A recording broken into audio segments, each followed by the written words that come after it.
النهارده ملخص لك نص الجرامر تقريبا في كام دقيقة، وهو شكل الفعل بيبقى عامل ازاي مع الافعال المساعدة اللي دايما بتلخبط طلاب كتيرة. هناخد الافعال المساعدة وهناخد كمان الافعال الناقصة، هنقسمهم كده اجزاء عشان ما نتلخبطش. اول حاجة am و is و are و was و were، دول اسمهم verb to be. فيهم ثلاثة مضارع واتنين ماضي. am و is و are دول مضارع، و was و were دول ماضي. بيجي معاهم الفعل عامل ازاي؟ متضاف له اي ان جي. يبقى لو شفت ام او از او ار او واز او وير تجري تضيف للفعل اي ان جي على طول. هنا بقول هي از بلاينج، بص ما بقولش هي از بلاي، هي از بلاينج بضيف اي ان جي. ليه؟ لان لسه قايل لك ام واز وار وواز وير معاهم الفعل متضاف له اي ان جي، وده بيتسمى زمن مضارع مستمر، يعني حاجه بتحصل دلوقتي. اما لو قلت نفس الجمله بس خليت اس خليتها was، he was playing، لا ده انا كده في ماضي بس ماضي مستمر، he was playing. لو حبيت اتكلم على جمع بقول they are singing، هما بيغنوا. are يبقى مضارع مستمر. طب لو حبيت اخليها في الماضي are هتبقى were، they were singing، وده اسمه ماضي مستمر. انت قصدك ان am و is و are و was و were لما بيجوا معاهم ing بتبقى الازمنه بتاعتهم مستمره؟ بالظبط كده. ندخل على الطيبين جدا. do و does و did دول بيجوا مع الفعل في المصدر، مصدر.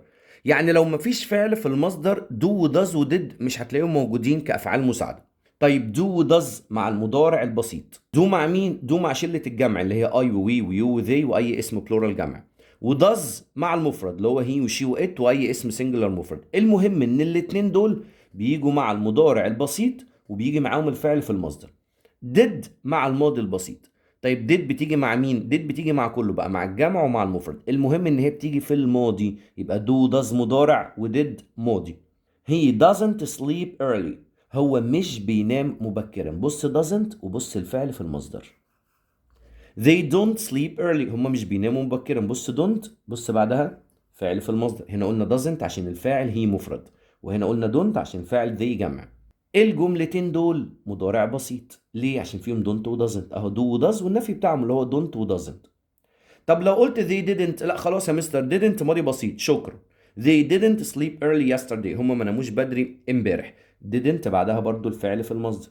حتى وانا في الماضي، حتى وانا في الماضي. المهم ان اللي انا عايزك تبقى عارفه ان do و does و did والنفي بتاعهم don't و doesn't و didn't بيجي معاهم الفعل في المصدر. ولو حالة سؤال بقى مثلا بيقول لي does he drink milk، هل هو بيشرب لبن؟ هنا لما does او بص do او does او did لو جم في الاول، دول بيبقى معناهم هل، يعني ده سؤال بينتهي ب question mark. طب السؤال بهل بيبقى الإجابة عليه yes or no. yes وحطيت الكومة بتاعتي وبعكس أول اتنين، بدل does he تبقى he does. yes he does. طب ولو no انفي does خليها doesn't وامشي زي ما انت، يبقى no he doesn't. هنا verb to have لما بيجوا كأفعال مساعدة بيجوا مع الأزمنة التامة. يعني have و has بتيجي مع المضارع التام، had بتيجي مع الماضي التام. طبعا have مع مين؟ مع شلة الجمع اللي هي I و we و you و they وأي اسم plural جمع. has بتيجي مع المفرد he و she و it وأي اسم singular مفرد. أما had لا، had بتيجي مع الاتنين.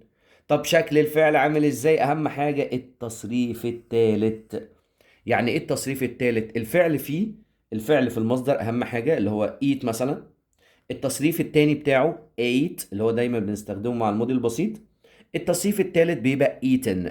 طب انا الحاجات دي بعرفها منين؟ انت بتحفظها. يعني انت لو عليك ازمنه تامه بتحفظ الحاجات دي.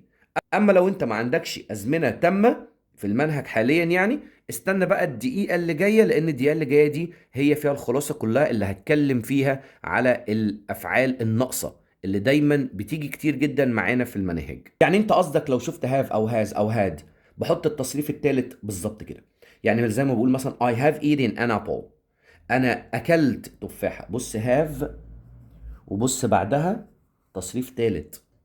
she has eaten an apple، هي اكلت. بص هنا eaten تصريف تالت. الاتنين دول مضارع تام. عرفت منين؟ ما هم فيهم have او has والتصريف التالت. they had eaten before they came، هم اكلوا قبل ما يجوا. هنا بص had وتصريف تالت يعني ماضي تام. وهنختم بأكتر حاجة مهمة معانا، هي الأفعال الناقصة الموديل فيربس. بيجي كلهم معاهم الفعل في المصدر. طيبين قوي جدا جدا جدا. هي أفعال ناقصة أصلا عشان بيلزم فعل بعدها، عشان كده حتى سموها افعال ناقصه. فلازم فعل في المصدر. يعني كل الحاجات دي معاهم فعل في المصدر بالظبط كده، ودايما بتجيلك في المناهج.